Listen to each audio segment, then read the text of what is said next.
नमस्कार। मैं हेना प्रसून हाजिर हूँ आपके समक्ष ज्योतिष के एक नए कार्यक्रम को लेकर। आप सबों को दोबारा देखकर बहुत खुशी हो रही है। आपको याद होगा हमने जुलाई महीने के फोरकास्ट में जो हमने फलादेश दिया था वो 1 से 15 जुलाई तक की, और आज मैं आपके सामने दूसरे पाक्षिक की राशिफल लेकर हाजिर हूँ। आप 15 जुलाई से 31 जुलाई तक का ये राशिफल है। इसे आप अपनी लग्न राशि से देखिए तो आपको ज़्यादा एक्यूरेसी रहेगी। इसके पहले कि मैं राशिफल का क्रम शुरू करूं, आपसे निवेदन करूंगी कि आप मेरे चैनल को सब्सक्राइब करें और मेरे वीडियोस को पसंद आने पर लाइक करें तथा उसके लिंक को अपने फ्रेंड्स और फैमिली में शेयर करें। अब मैं चलती हूँ राशिफल के क्रम में, एक एक करके सभी राशियों का लेखा जोखा लेकर मैं हाजिर हूँ आपके सामने। चर्चा शुरू करूं उसके पहले एक बार ग्रहों की व्यवस्था क्या रहेगी जुलाई महीने में, ये मैं आपको जल्दी से बता दूं। जैसा कि मैंने पिछले वीडियो में भी बताया था कि 7 जुलाई को युवराज बुध अपनी राशि परिवर्तन करके अपनी ही राशि स्वराशि मिथुन राशि में आ जाएंगे। इसके बाद 17 जुलाई को दैत्य गुरु शुक्र अपनी राशि परिवर्तन वर्तमान की राशि कर्क राशि को परिवर्तित करके सिंह राशि में आ जाएंगे। गुरु बृहस्पति का संचरण कुंभ राशि में जारी रहेगा और इसके बाद 16 जुलाई को सूर्य देव अपनी वर्तमान राशि मिथुन राशि को परिवर्तित करके कर्क राशि में आ जाएंगे। 30 जुलाई को mighty fiery red planet Mars अपनी राशि को बदलकर सिंह राशि में आ जाएंगे। सैटर्न, जैसा हम सभी जानते हैं, शनि देव अभी अपना गोचर भ्रमण मकर राशि में अपनी साधारण राशि में जारी रखेंगे और राहु केतु एक्सिस वही रहेगा। राहु टॉरस में रहेंगे और केतु स्कॉर्पियो में। तो जुलाई में ग्रहों की व्यवस्था यही रहेगी। इन गोचर से हमारे जीवन में क्या फर्क पड़ेगा और जुलाई का ये जो द्वितीय पाक्षिक रहेगा, सेकंड हाफ रहेगा, वो कैसा रहेगा, इसके बारे में एक जल्दी से चर्चा करती हूँ एक एक राशियों के बारे में। धनु राशि वाले लोगों की बात करूं तो धनु राशि वाले लोगों के लिए जुलाई का ये सेकेंड हाफ कैसा रहने वाला है, आइए एक नजर डालते हैं। 7 जुलाई देखिए, 7 जुलाई के बाद जैसे ही युवराज बुध राशि परिवर्तन करेंगे वैसे ही आपके जीवन में, आपके करियर में एक खुशहाली भरा समय आएगा और आपके वर्क फ्रंट पे बहुत सफलता दिलाएगा।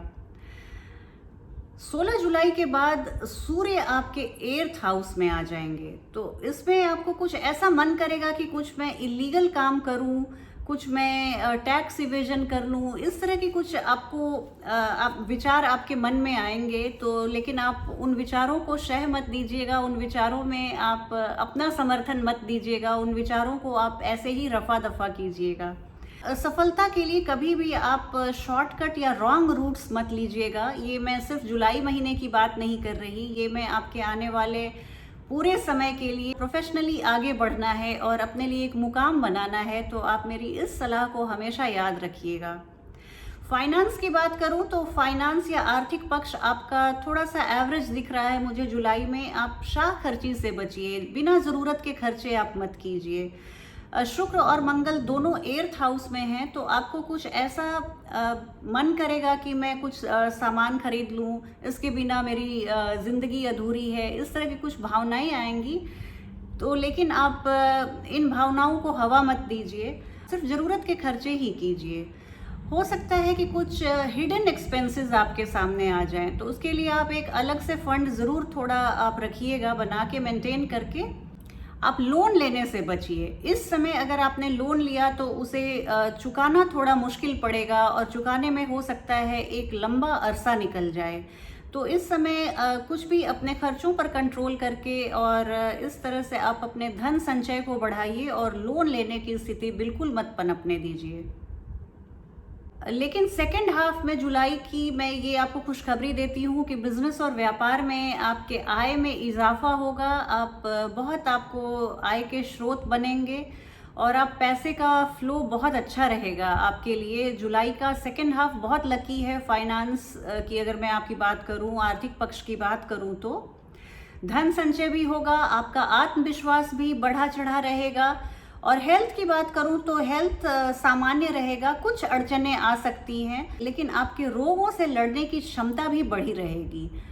बीमारी कोई भी आए जाए वो लंबे समय तक नहीं टिक सकती है, उसे तुरंत के तुरंत आपके शरीर को छोड़कर जाना ही पड़ेगा।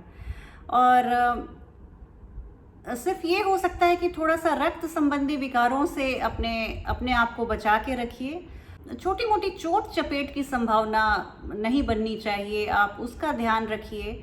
आप रोड सेफ्टी का पूरा ध्यान रखिए, या तो अगर आप पैदल चल रहे हों या गाड़ी चला रहे हों, आप रोड सेफ्टी का पूरा ध्यान रखिए, तो आपका जुलाई का ये सेकेंड हाफ बहुत अच्छा रहेगा। हालांकि 20 जुलाई के बाद जब मंगल अपनी राशि परिवर्तन कर लेंगे तो आप हेल्थ के फ्रंट पे आपको बड़ी राहत मिलेगी, स्वास्थ्य आपका सुधार की तरफ बढ़ेगा। और लव लाइफ के बारे में बात करूं तो सैजिटेरियस धनु राशि वाले लवर्स की क्या स्थिति है, तो वीनस और मार्स आपके 8th हाउस में हैं, और 8th हाउस लव अफेयर्स के लिए ऐसा होता है कि आप बहुत अंतरंग और बहुत इंटीमेट मोमेंट्स को आप एंजॉय करते हैं। आप अपने पार्टनर से कुछ भी आप ऐसी बातें ना कीजिए जो उनके लिए रुचिकर ना हो, अनइंटरेस्टिंग बातों को करने से बचिए। इससे हो सकता है कि आपके पार्टनर को आप बोर लगने लगें, आप में बोरियत का अनुभव हो, तो आप अपने नयापन को बना के रखिए। पार्टनर के इच्छाओं का आप सम्मान कीजिए, उनकी बातों को आप सुनिए और समझने की चेष्टा कीजिए।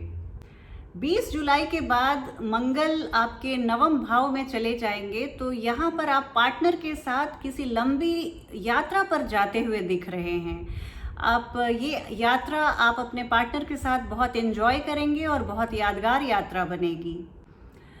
लेकिन अष्टम भाव में मंगल के आने पर आपके इन लॉज के साथ, ससुराल पक्ष के साथ हो सकता है कि कुछ कहासुनी की स्थिति बन जाए, कुछ मतभेद पनप जाए, या आपके जीवन साथी के स्वास्थ्य में थोड़ी गिरावट आ जाए। तो इन सब स्थिति पर आप बिल्कुल नज़र बना के रखिए, अपनी तरफ से कोई भी गलती मत कीजिए, और अपने व्यवहार को बिल्कुल, आप व्यवहार कुशल तो हैं ही, और व्यवहार कुशलता का परिचय दीजिए। अपने माता जी के भी स्वास्थ्य का आप ध्यान रखिए। और एक चीज़ का मैं आपसे आग्रह करूंगी कि अगर किसी भी विषय पर आपकी जानकारी नहीं है तो उस विषय पर आप अपनी राय देने से, मंतव्य देने से खुद को बचाइए।